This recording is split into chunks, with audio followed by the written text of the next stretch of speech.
If you're relying totally on the user to be self-sufficient, you've got to be super easy on that transition. Otherwise, they're going to go, this doesn't quite give me everything I need. If it's too painful for me to get to where I need to go, I'm going to throw it away and I'll just carry on with what I'm doing. So there is a real challenge there with this template approach of, yes, the simplistic stuff. The first use case is getting people in, doing the basics. I think there's a lot of market there for lots of people to be able to do all of that, because ultimately small businesses and some of the things, quota planning and financial planning and expense planning, there's basics in there that are always the same. So there's a lot of competition there to just do that. And I think you can build some very standard things for that. That's not, for me, where the big challenge is for that market.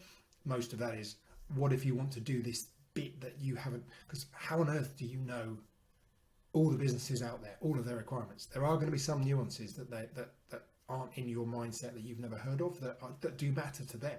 So we shouldn't be trying to say, oh, well, this is how you've got to do it because this is the template I built. You can't do that.